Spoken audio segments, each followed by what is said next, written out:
Hi everyone, and welcome to Philanthropy Impact's Walk in My Shoes series for professional advisors, where today we welcome an international panel who will be discussing the role of intermediaries in philanthropy and impact investing. My name is Zofia Sahanik. I am the Director of Membership and Development here at Philanthropy Impact and also the moderator for this series. We have opened this session to non-members today, so welcome to our new audience. Just to give a little background, we are a not-for-profit membership organisation with the mission to increase and improve philanthropy and social investment and to encourage impact investing. Our Walk in My Shoes series is carefully curated to bring our members concise but informative sessions to help them navigate the philanthropy and impact investment space.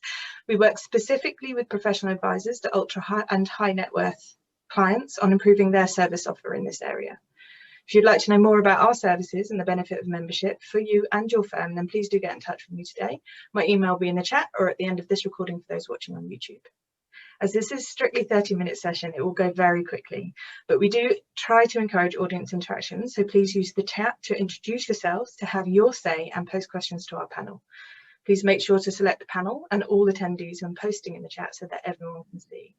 It's now time for me to introduce our chair for today. It gives me great pleasure to welcome Sara Llewellin from the funder Barrow Cadbury Trust, and joining Sara, we welcome Miriam Vander, Elst, Chief Engagement Officer of the Epic Foundation, John Spiers, who's Chair of EQ Investors and CEO at EQ Foundation, and Mark Norbury, sorry, I just had a fly at me, CEO of UnLtd, yes, sorry. So thank you all so much for your insight today, and I will now hand over to Sara, to make a start. Thanks, Sara. Thanks very much, and welcome everybody. And I'm going to rattle through the several things I have to say very quickly and pass on, because half an hour does go very fast. I'm the Chief Exec of the Barrow Cadbury Trust, and we have an interest in this topic for a number of different reasons. Obviously, as owners of philanthropic capital, as social investors ourselves, which we engage in as a means of strengthening the social enterprise and charity sectors, as intermediaries, as being very strongly committed to infrastructure.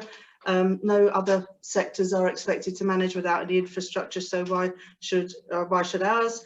As a deliverer of an intermediary, a fund for intermediaries, we run the Connect Fund for the Access Foundation, strengthening the intermediary space.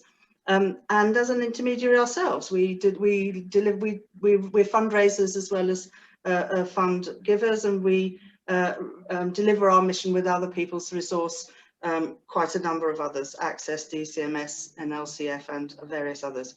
So we've got a great panel today and a shortage of time, so we'll crack on. The list of topics is very ambitious, and I'm not going to give the list because we won't be able to cover them all, I'm sure. But without any further ado, I'm going to introduce our three speakers, who are each going to give us up to 5 minutes on the three different kinds of intermediaries in the various parts of this space, and they're going to tell us what they do and some of the nitty-gritty things that they struggle with. And the order we're going to go in, John, is you first, please. John Spiers, the Chair of EQ Investors and the CEO of the EQ Foundation, which has another name as well, which is Giving is Great. So, John, over to you. Thank you, Sara, and thanks for the opportunity to be here. I think I want to start with just, I've spent most of my career in the wealth management area, but for 13 years or so now, I've had one and now two foundations that I control, and had the great privilege and pleasure to be able to make donations to charities. And a few years back, I eventually became aware that almost all of the organizations that we've been funded had been introduced to us through sort of friends and so on. And I thought, well, it's about time we try to search proactively to find things ourselves, but especially in sectors that I'm a great believer in the benefits of early years intervention. And we weren't really funding anything in that space. So I started trying to look, and I found it near on impossible. The search engine provided by the Charities Commission or CAF, and apologies to someone from CAF's on the line here, are just hopeless. you end up with a long list of names, none of which you've ever heard of before, and you have to click on each one to get another load of incomprehensible information that takes you very little further on. So I was about to give up, and then I had a little bit of an insight that in my other field of investment, if you didn't know how to find a good investment or you didn't have the time to do it, one of the shortcuts is to say, well, what are the professionals doing? What are the top fund managers? If they're all buying the same stock, well, maybe that's telling me something. There's something interesting going on there. And because of the great initiative that's called 360 Giving, we now all have access to finding out what the big grant makers are doing. So it seemed to me it would make some sense to start looking at putting that database together with the Charities Commission and searching then for charities in my, whatever one's preferred area is, and seeing, well, which ones have already got some support from organizations that I respect and I know have gone through a good process. And, it was a eureka moment, because suddenly, instead of getting a list of hundreds or thousands of names, I was down to something much more manageable. So I knew we were onto something. And since then, we've gradually added more and more content to try to make the experience much richer for people. Because whilst I've got my own ideas and what causes I want to support, I know that every single person's got their own ideas as well. I want to be as inclusive as possible there. And then I think the next thing that I'm desperately trying to crack, I think is the biggest nut yet, is to try to get some data on impact. Because we're all struggling to really evaluate organizations, and at the moment it's a very time-consuming and often rather unsatisfactory experience. So my dream would be that in a few years' time we not only can sort of see who, as we can now, which organizations are being backed by big grant makers, but also which are the most effective. If you give them whatever amount of money it is, what realistically can you expect to see happen for that? Because I think that would change the whole conversation, and it would allow the most impactful charities it'll cut their costs of funding, and the less successful ones will disappear. That's what happens out in the commercial world.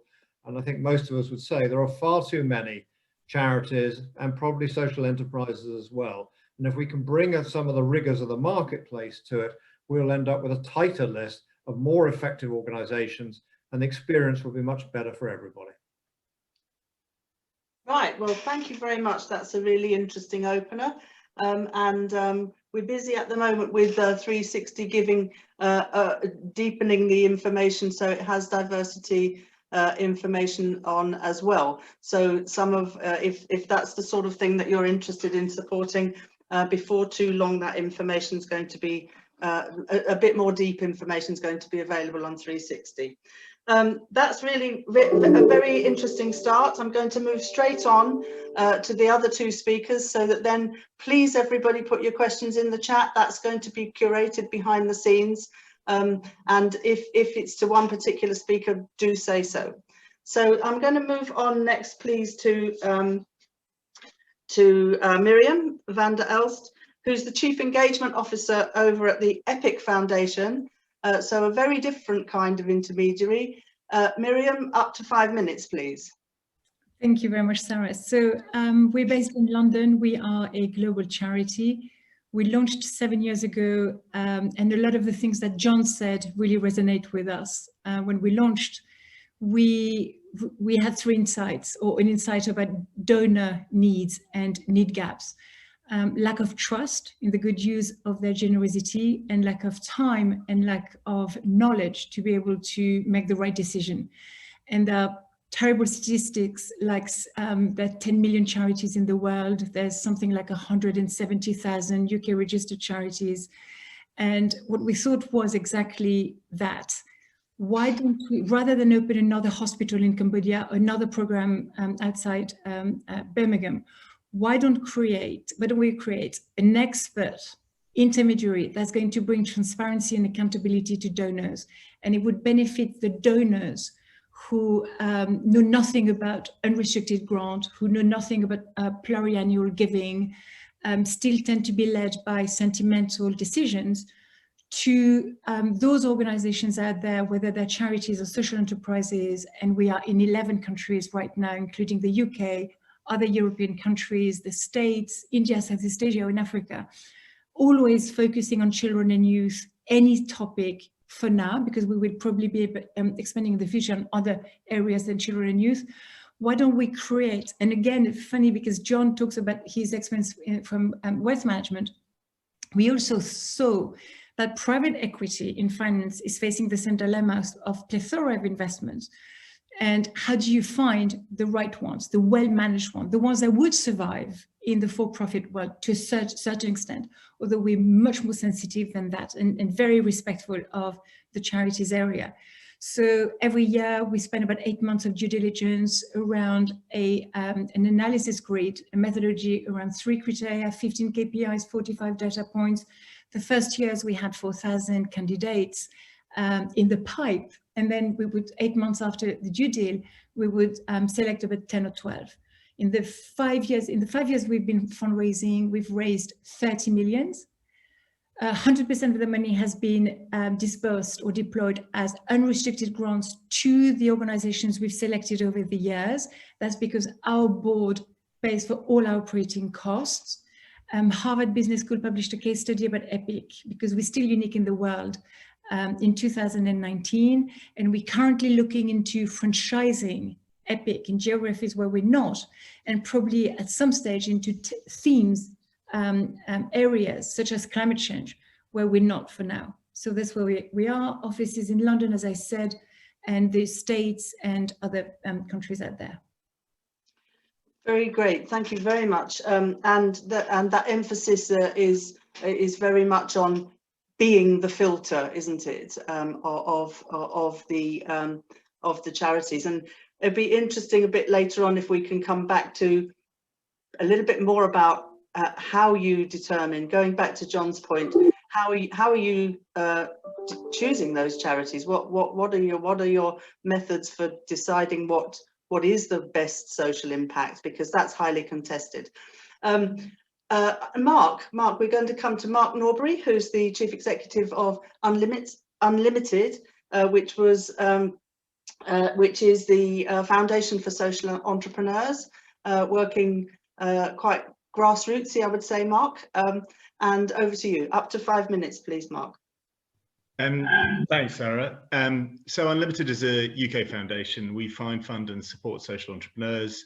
We've been around for about 20 years, and in that time, we've supported over 20,000 UK social entrepreneurs.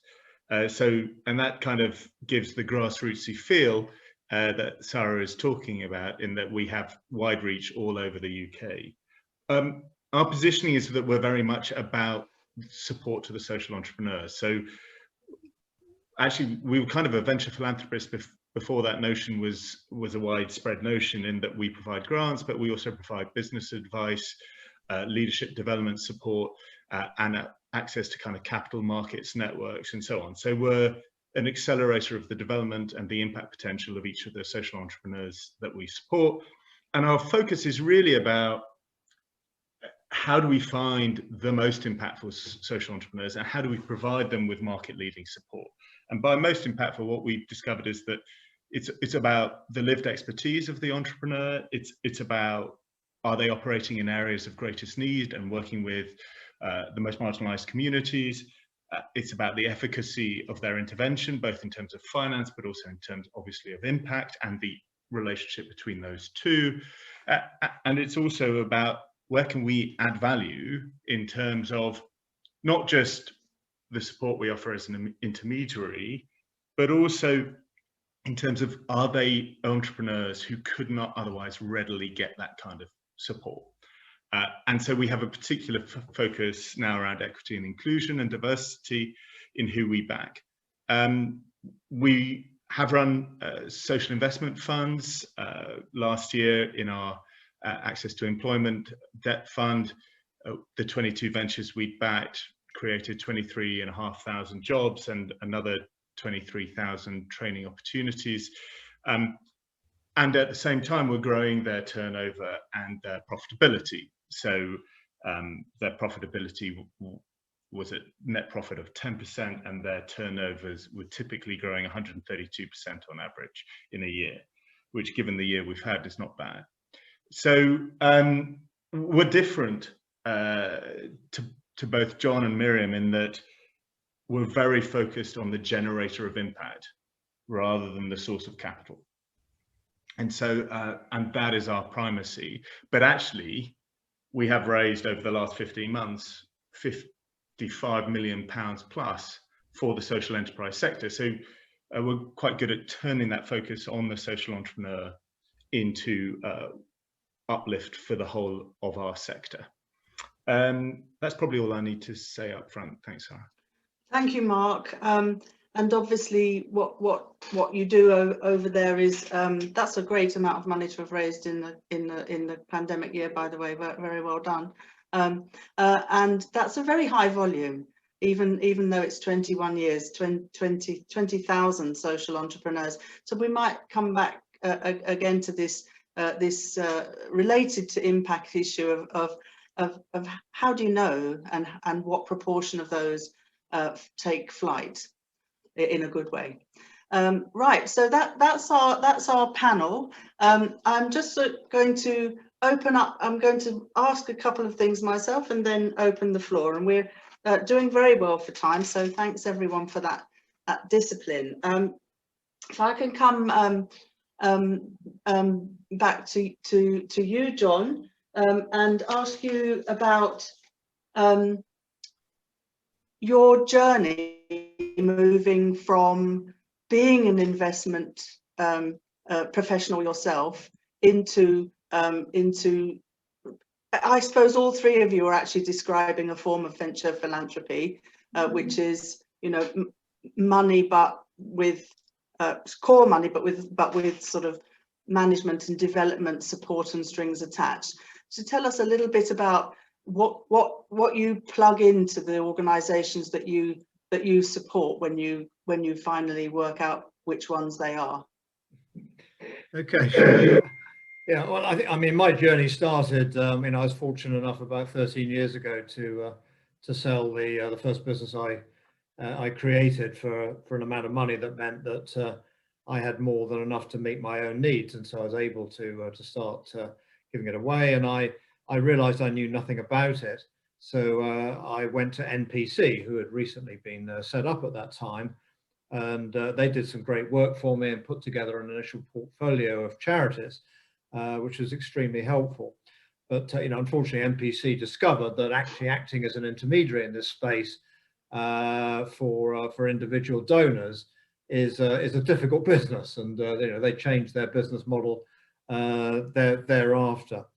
And since then, I've tended to do most of it myself, I suppose, which is an unfortunate characteristic of mine. What do I look for? I go back to the same principle that I've always used of investing in commercial enterprises. What's the strength of management? Because if the management's not really up to it, it doesn't matter how good the organization is or anything else, it's not going to do well, and it's probably going to fail eventually. So it's forming a judgment about the people running the operation is by far the most important thing for me. And then I guess the other thing is taking advantage of the great work that lots of people are doing around impact, is trying to understand which sectors can really make a difference. I mentioned early years intervention before. That's because I was backing a charity called Wave Trust, an amazing guy called George Hosking, totally motivated to try to reduce the amount of child abuse by 70% by the year 2030, and has done so much to help spread awareness of how that first 1,000 days after pregnancy makes so much difference. So that's been something that's been very, very important for me, and and we're starting to back more and more of those organisations.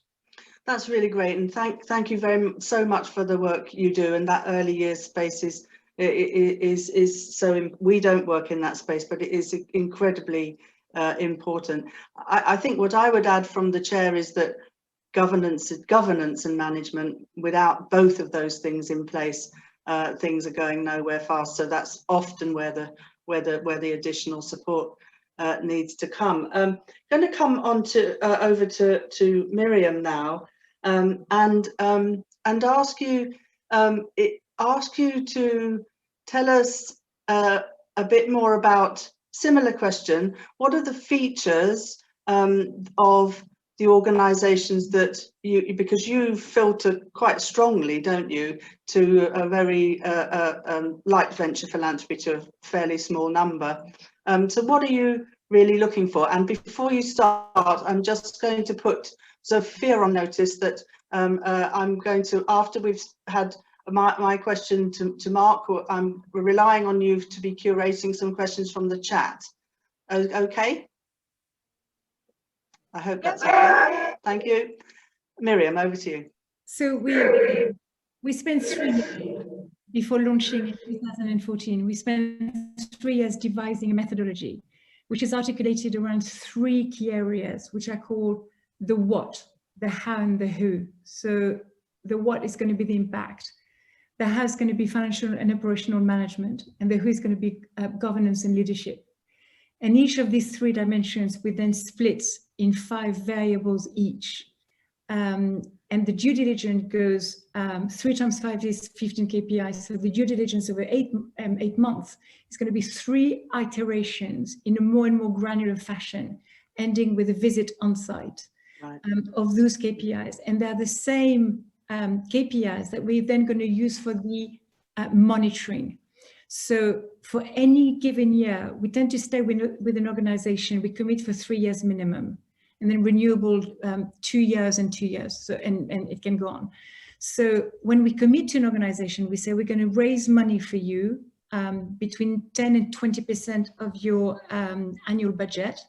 We will give you 100% unrestricted money when we know that most of the organizations have only about 20% of the donations as unrestricted. Mm-hmm. But then for the next 3 years, we will monitor what happens to that money, which is difficult when it's unrestricted money.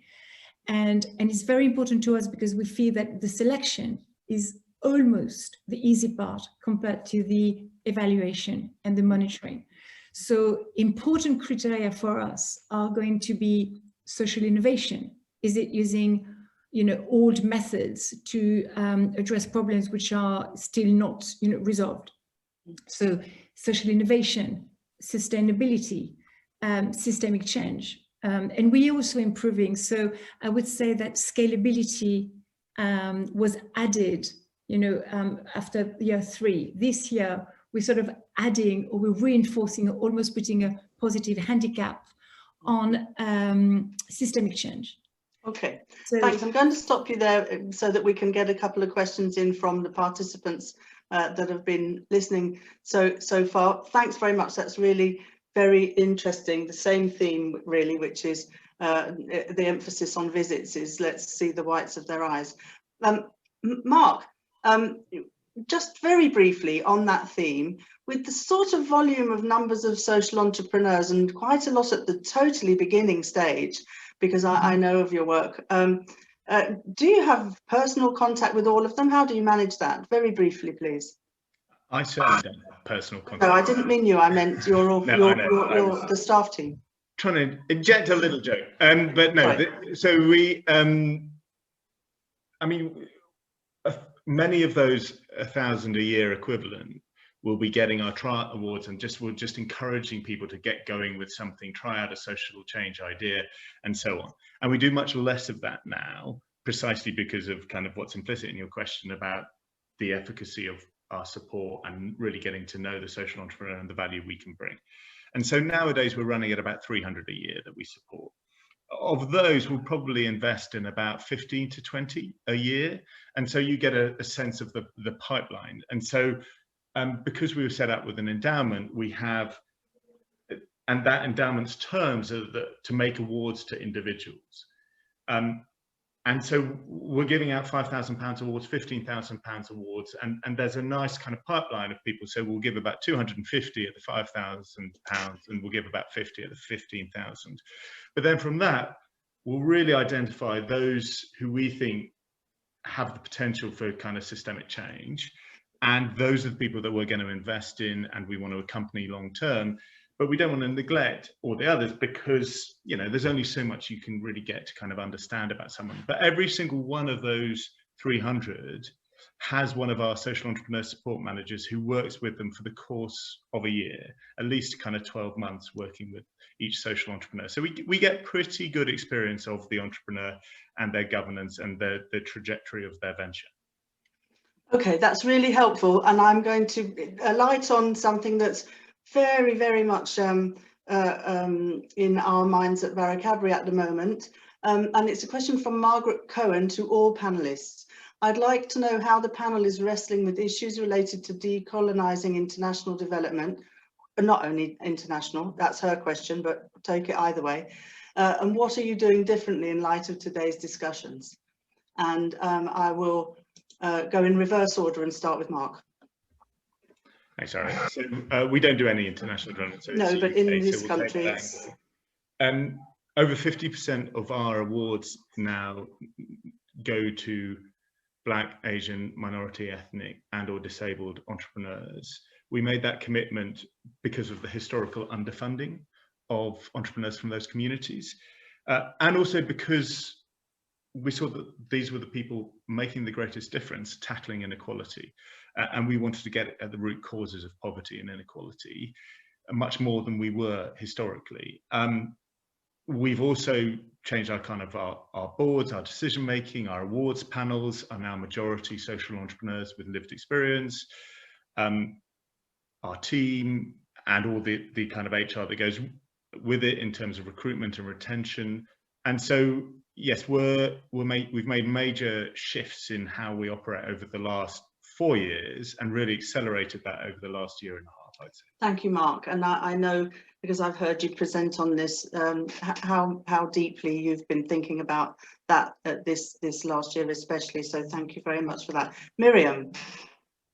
3 ways.